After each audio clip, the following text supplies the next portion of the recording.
Hello, and welcome to Artfully Told, where we share true stories about meaningful encounters with art. I think artists help people have different perspectives on every aspect of life. All I can do is put my part out into the world. It doesn't have to be perfect the first time. It doesn't have to be perfect ever, really. I mean, as long as you're enjoying doing it and you're trying your best, that can be good enough. Art is something that you can experience with your senses and that you just experience as so beautiful. Hello, and welcome back to Artfully Told. I'm your host, Lindsay, and I am so excited to have as my guest today the absolutely wonderful Kent Rader. And Kent is the world's cleanest comedian. He is also a motivational speaker, an accountant, and so much more. And Kent, thank you so much for being here. I am just delighted that you are here with us today. Well, thank you for having me, Lindsay. I've missed talking to you. Yeah, I know. I'm not a very good accountant. Okay. We probably ought to clarify that, but yeah. Well, I'm sure this will come out a little bit more in your story because this is one of the things that I think is so great about just how you have changed careers and kind of developed into who you are today and all of that. But Kent, do you mind just sharing a little bit about your background? Yeah, not at all. I went to William Jewell College in Liberty, Missouri, and graduated, went into accounting because that was, I needed a job, and did it for 17 years. And it just, it was a job, and that's all it was. But I was fortunate. I went back into public accounting at a time when home care agencies were really changing their payment mechanism from Medicare, and they needed to know how to do a budget, needed to know how to read a financial statement. And so I was asked by all these home care associations around the country to do programs on it, and it was so dry. I mean, talking about double entry accounting and how it flows into it. And so I started telling stories, and the audiences laughed, and I thought, I just love that. And so we got to a point to where I knew I was going to have to do something different. And I told my wife I was on the verge of becoming a partner in the accounting firm. And I was offered it one day, and I came home and I said to Twyla, my wife Twyla, I said, I just don't want it. And she said, what do you want to do? And I said, I want to be a speaker. And she said, then be a speaker. And I said, we may be passing up a fortune. And it's the sweetest thing anybody ever said to me. She said, your happiness is more important than all the money you'll ever make. So I started being a speaker, and I was teaching. I did some financial programs, but then I really had an interest in health. I'd run my entire life, and I had a lot of interest in stress. And so I developed a program on how to reduce stress and wrote a book called Let It Go, Just Let It Go on reducing stress. But then it really evolved into how humor helps us reduce stress. And I thought, well, I want to get more funny. So I started doing open mic nights at comedy clubs, that was the extent, Lindsay, of my idea was, okay, I'll do open mic nights and learn how to write and learn how to be funnier. And it takes years to do that. And so by the time I thought had a handle on it, I'm headlining clubs, and I started working in theaters, just doing stand-up. And so my career really evolved into 50-50 speaking at conferences, mostly for healthcare and education associations, and the other half doing live shows of just stand-up comedy in theaters. And because I work clean, I could take all the material from my stand-up and move it right into speaking. It was appropriate, and it's been a long, as the Grateful Dead said, a long, strange trip. So, yeah, absolutely.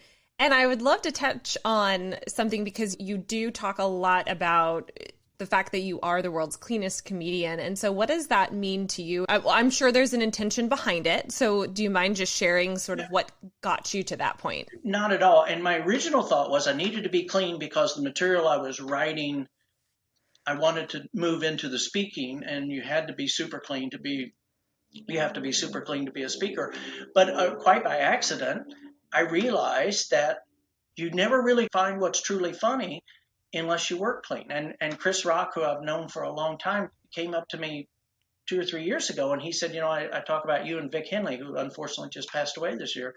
He said, because I tell people, if work on the material and make it clean, because you don't know what's truly funny unless it's clean. And then you can dirty it up later if you want to. Well, I've never really wanted to dirty it up, so I just kept it clean. I have nothing against profanity, as you know from being my friend. I swear like a Satan. we're not in a different venue, but I don't want profanity to be the punchline, you know. And that's the thing that people don't understand about Dave Chappelle or Carlin. You could have taken out every profane word, and the material was still funny. And too many comedians today think, oh, all I have to do is swear or talk about sex on stage and it'll be funny. Well, yeah, you'll get a laugh, but it isn't truly funny. You know, if you take all that out, what do you have? You still have to, in my opinion, you still have to have some content. Yeah, absolutely. Yeah, and I love that because, like you said, that's made your stories very easily transferable to many different opportunities that you've had to speak and things. So it's not like you have to reinvent the wheel every time, you know. Right. And we talk about about artists. Too many comedians have, and I think we've talked about this personally, too many comedians have a mindset of poverty. You know, I can't make a lot of money, or I'm not an artist. And that's just not true. You have to find a venue where you can make a better wage, or a living wage, if you will. You don't have to live with poverty to do it. And so one of the ways that you can do it in comedy is to be clean, because people will pay higher ticket prices to come see a clean show. You can be on television without having to change anything you do, network television, I should say. And you'll find it. Jim Gaffigan's a great example. Jim has always worked clean, and I've known Jim a long time too. And he's a great example of someone who's reached a pinnacle because he's worked. Yeah, he's fantastic. And it's nice, especially for those of us who don't necessarily want to hear all those, what feels like it becomes kind of gratuitous. Right. Instead of just the material that is funny, like you said, on its own, and it doesn't need that. So right. Exactly. Yeah, no, that's great. Well, and speaking of sort of the money aspect of it, I've chatted with a couple of artists, especially people that maybe are painters or things like that. But did you ever have a difficult time putting a price on your art per se? Because I know that that's a common theme of, well, I've been doing this my whole life and it doesn't feel like I should charge this much. How do you navigate that? How I navigated it was look at what other people in my world, other performers, what they were charging. And I remember, you know, the first time I asked for a certain dollar amount, a friend of mine, Mark LeBlanc, said, ask for $500 more than you're comfortable, as far as the speaking engagement goes. Ask for $500 more than you're comfortable with asking. And so I would have a dollar amount, and then at some point I'd screw up my courage and ask for $500 more, and they would either accept it or reject it.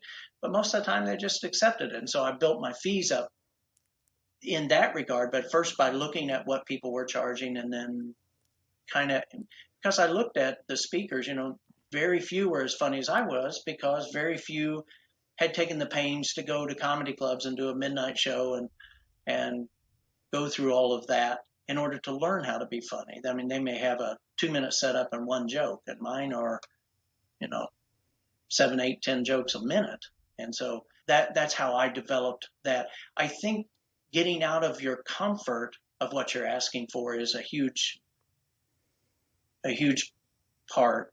And once you receive that money, now you begin to get comfortable with that money. And at some point, as you improve, you say, okay, I want to ask for a little bit more. And, you know, maybe 10% or 20%. And when somebody accepts that, it becomes the norm, you know.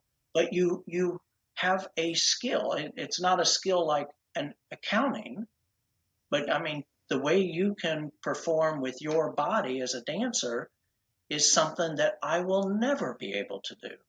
And I love watching the beauty of that. And I should pay to see the beauty of that. And so, yeah, I think find what other people in your level are charging, and then start working your fees up. And of course, after the COVID is over, I don't know that we'll have any idea what fees will be. We'll deal with that then. We may have to start over. Who knows? But Right. we'll deal with that then. But yeah, that's how I did it. And of course, I'm an accountant, so that made perfect sense to me. But there are so many people. Well, I mean, I have a friend out in Kansas who she's a wonderful speaker, and she will not charge. She will not charge what she's worth. I mean, she brings home for a speaking engagement and just as much headache of traveling as I have, and she'll bring home 25% of what I'm making. And it's because she doesn't see the value in what she's delivering to these people. And she has tremendous value. And you have a skill that a whole lot of people can't do. Or if they could, we have a whole lot more people in the arts that we don't. And you need to be paid for it. Amen. I hope everyone listening heard all of that.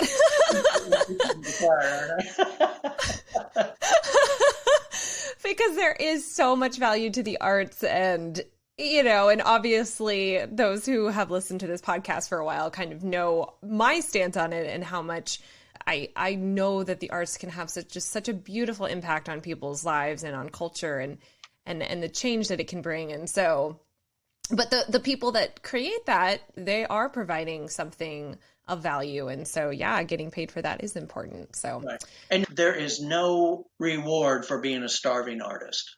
There is nothing good about being a starving artist. I mean, our daughter Maggie, as you know, is a Shakespearean actress, and yet she has more money in the bank most of the time than I have, because she's good with money, but she makes people pay her for her art. And her husband, Justin, is good too, because he makes people pay him for his art. He's also a performer. And, if Shakespeare were easy to do, we would all do it and read it, But when you see a Shakespeare play that Maggie does, you understand it as well as you would understand a movie or a play that was written today, because she understands what Shakespeare wanted to do, and she understands the rhythm and the rhyme of Shakespeare, and it's beautiful. I have a joke about her being a Shakespearean actress, and I cite 2 Shakespeare lines in that joke. And she one day corrected me on how to say it. And when she did, that line I had been saying for 2 or 3 years made all the sense in the world. And she said, "You pause here." And I thought, oh yeah, that makes sense, because I just run it all together. I knew the words, but I didn't know, I wasn't portraying the meaning of it. Yes, absolutely. Well, and I think that speaks to your due diligence, something that I've really admired about learning about how you work. And that is, I'll let you explain it more, but one of the things that I've been impressed with is that when Kent does a show, he doesn't just say, okay, woohoo, and then go party afterwards. He, as he'll share, goes back to his hotel room or back home and starts reviewing what he did, what worked, what didn't, tweaking things. So he is a true professional, and that he's constantly also working on his art. He's not just satisfied with where he is. Is that correct? It is. And the one thing I do that probably even most comedians don't do, I write every day. I don't write productively every day. A lot of it's junk, but I have a time every day where I spend 2 to 3 hours just writing. And then the process I have, which has been interrupted with the COVID, is once I have something written, I take it into a comedy club, usually just doing a guest set. So I do 10 minutes, walk in and do 10 minutes with the show. Or I still do 4 or 5 weeks a year in comedy clubs where I can do an hour set and string some of that newer material together. I do it, I record it, I take it, like you say, back to my hotel room, and I listen to it. I see what works and what doesn't work. And then the next morning when I'm writing, I rework the stuff that isn't working, take it back into the comedy club, work on it, or record it that night, take it back to the hotel, listen to it, rewrite it. After World War II, a guy named W.E. Deming went to Japan to rebuild the Japanese economy, and he had developed something called the Circle of Continuous Quality Improvement. And basically, it's a circle that you have an idea, you implement the idea, you put it into your product, then you ask your customer how they like it, and whatever they don't like, you go back to the idea, you improve it, you change the product, you ask the customer again, how do you like it? And that's how Toyota and Honda became two of the biggest automakers in the world, is that back when I was a kid, Toyotas had a connotation of being a junky car, but they kept improving it all over those years. And now they have some of the best quality cars in the world. And so that was the idea with mine, is that you improve it every night and it's never done. My wife is an art teacher, and she said, that is the sign of a true artist. You are never happy with it. It is never done. I just rewrote something I've been doing for 16 or 17 years, rewrote a line, took 2 words out, and it's hard to do because I've got it in my memory in a different way, but it works better. So you're constantly improving the material, constantly improving the product. And too many people, I think, too many comedians get an hour of material and then quit writing, Yeah. And I don't know how they do that. It's because you could be better. You could do better. Right. Yeah. Well, I think that's something that I've always personally loved about my art form in particular, but all art forms are like this, of there's no way to reach a level of perfection. So you have to continue, it's just not a thing. You can't. Yeah. And so you just keep striving for excellence, and you keep honing your technique. And, that means going and making yourself do the technique class by yourself in your garage. Right. That's me right now. Just otherwise you are stagnant. Your art, you're passionate about it, and I'm passionate about mine. And it is a passion. And so it's not work to me. I love the idea that I have 2 hours or 3 hours to write. And the Saturday shows are hard for me because I've usually had a Friday show, and I've traveled after the show to a new hotel, and I get in at 2 or 3 in the morning. So I sleep in, then I get up, and I need to run, and I need to work, I need to write, and I need to get to another show. And that cuts into my writing time, and I miss that. I spend a lot of time backstage. Once I get to a show and do the sound check, I spend another hour writing before it. So it's part of my life, and it's an important part of my life. It is a big part of my life. Yeah. And so to that point, I'm just curious, because since you're constantly working and reworking and all those kinds of things, has there ever been a time where you've had this show memorized and then you're working on something else? Do you ever kind of get off flow that way of thinking about the new material? Yeah. I can leave out whole segments of a story because when you do new material, you sandwich it in between 2 pieces that work. So you've got this story that you've been doing for 5 years. It works great. You got another story that you've been doing for 7 years. It works great. So take the new piece and stick it in between the 2, because, they're only 2 or 3 minutes. If I lose the audience, I know I'm going to get them back with the next story. So it's fine.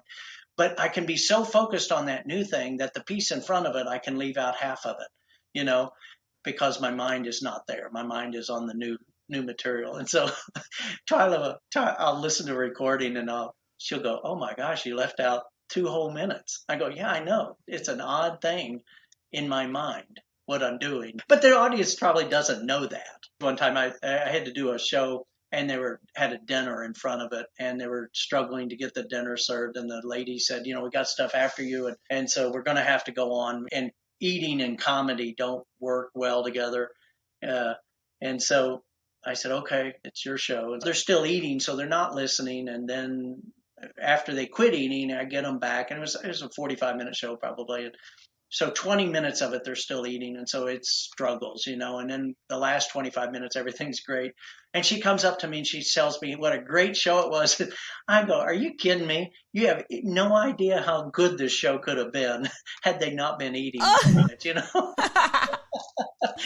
was happy. Yes. But it's just, that's back to me, it's like, it could be a lot better. But back to being paid, you have to do what the person who's paying you.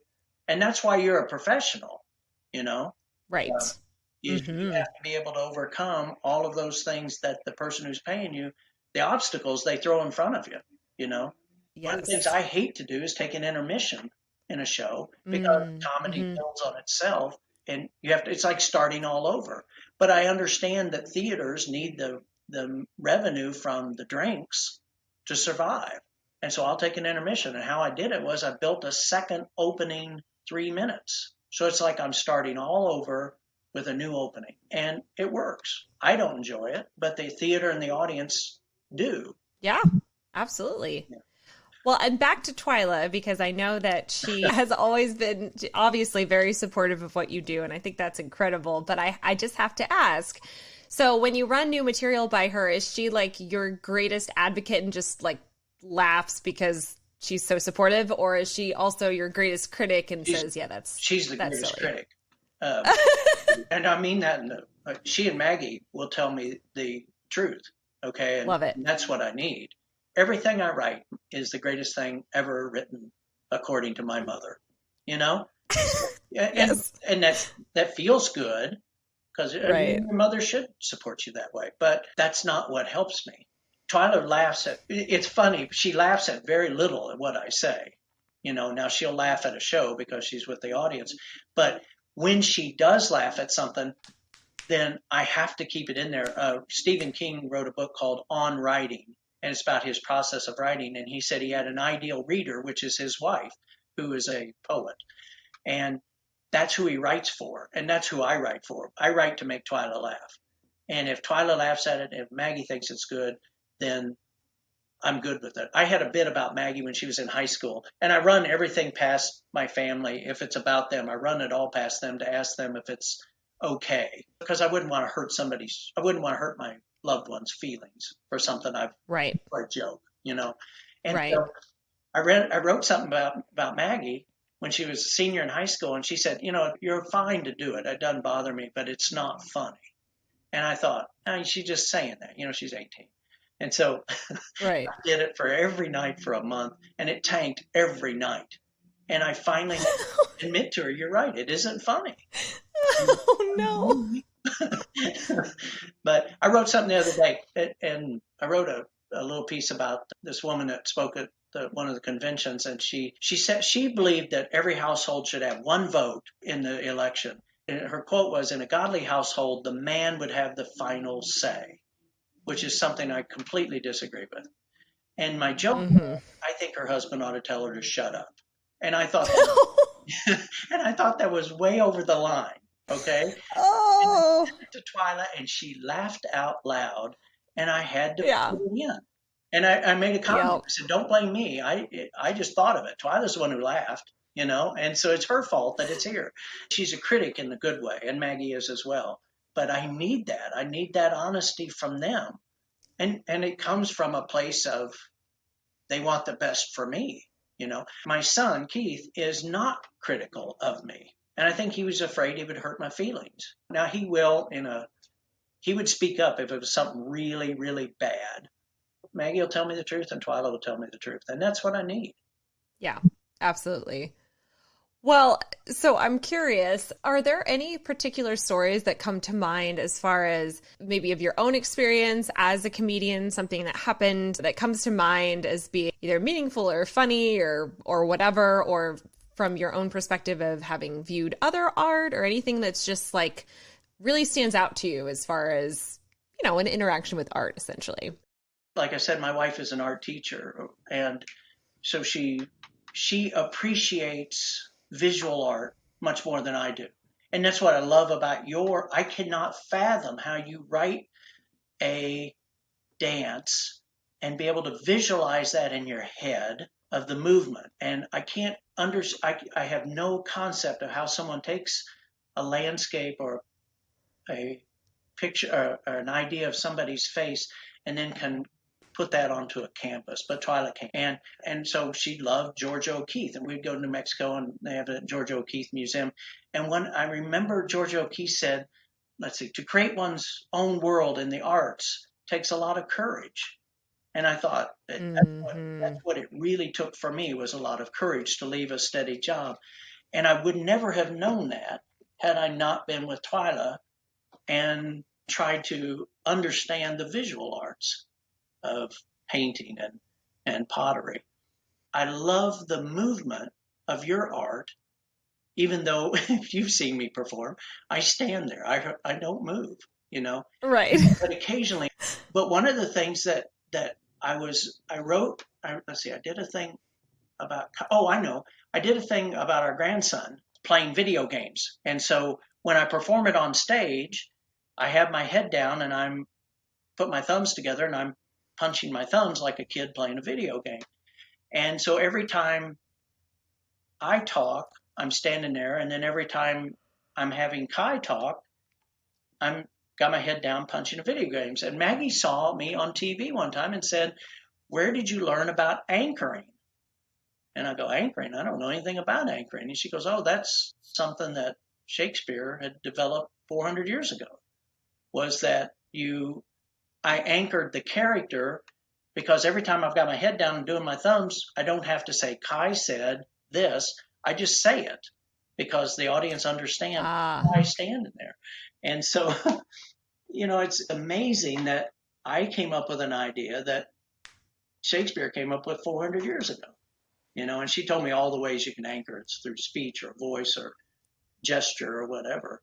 And so, Keith Richards says there's only like 12 songs in the world. It's just everything else is a offshoot of those 12. And right. It's amazing though how we learn, sometimes on our own and sometimes from other artists, about things. The perfection thing, I learned quite from Twyla talking about that so many artists, painters especially, they found works after they were dead that were never finished because their art is never finished.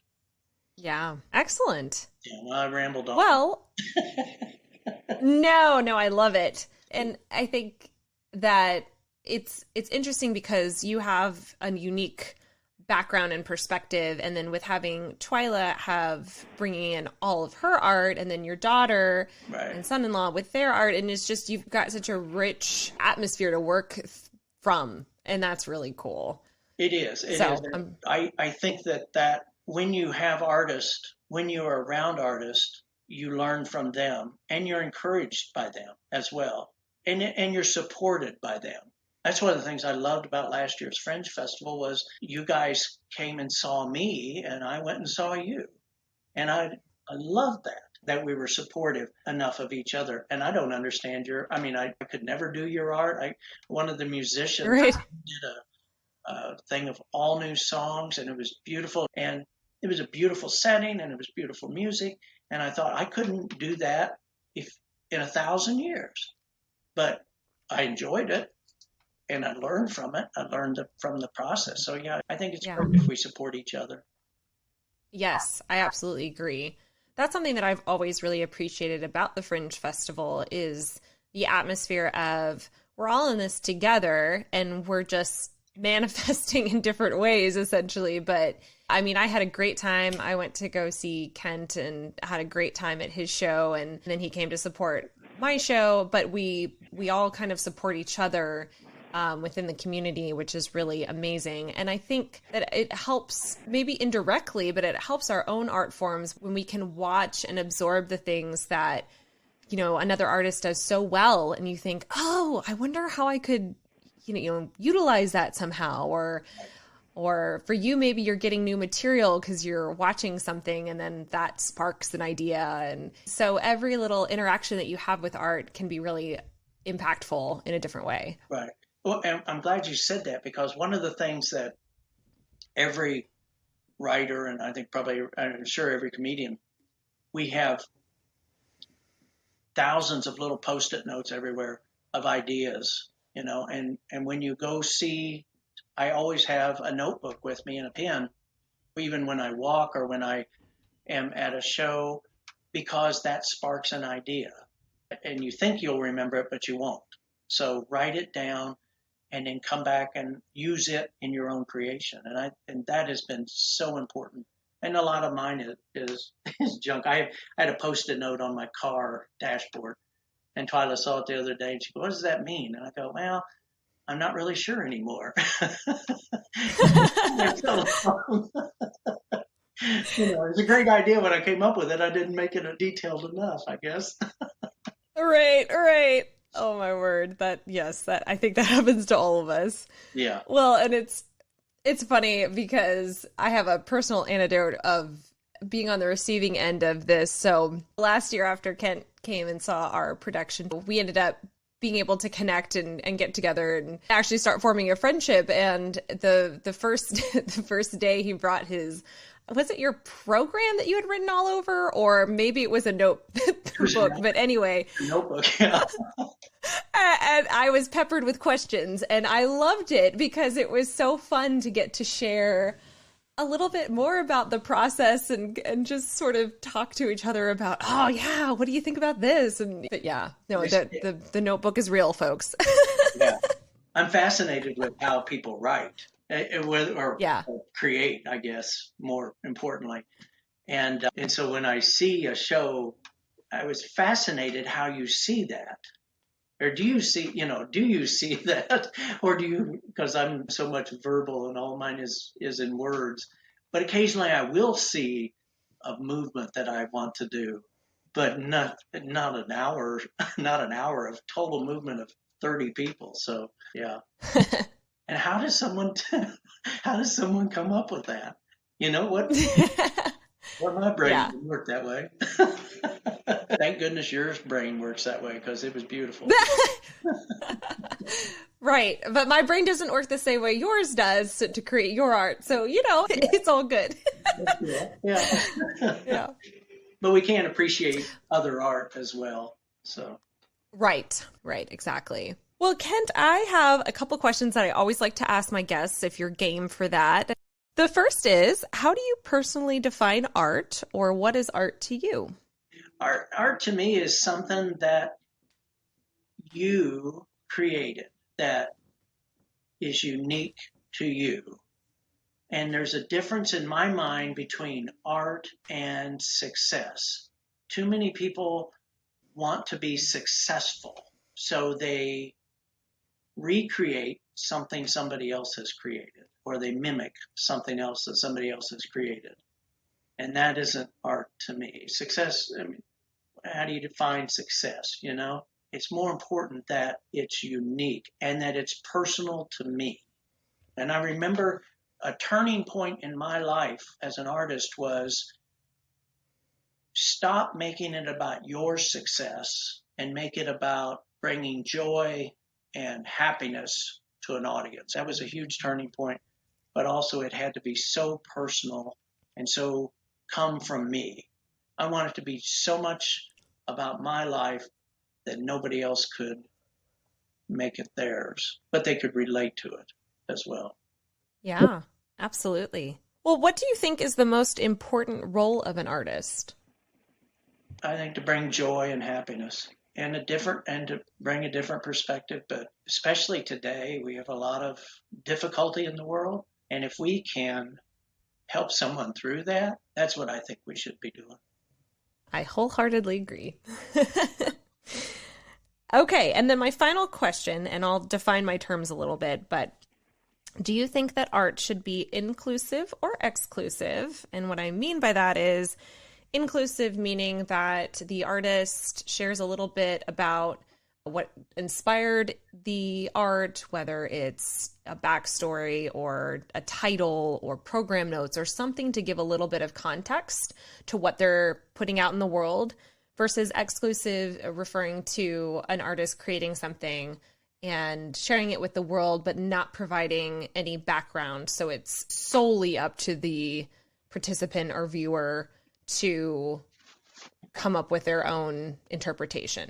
Well, I would say inclusive. I can see both points of view, because if you were exclusive, you would want you would want to give them what you have created and let it be theirs. Then I find great joy in understanding what went into that.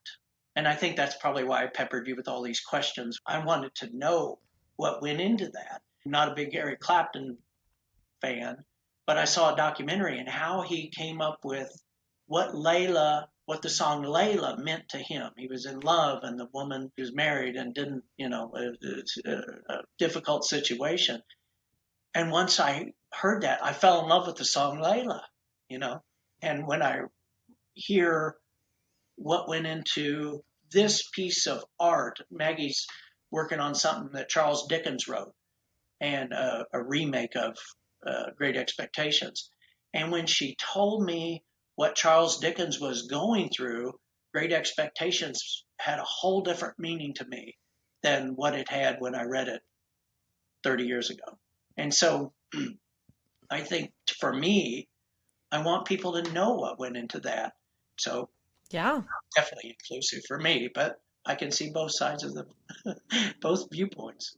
Yes. Yeah. And I love asking all these questions because, like art, it's all subjective and it's completely up to the person, and I think that's such a valuable thing about art is that there's lots of avenues to enjoy it. Right.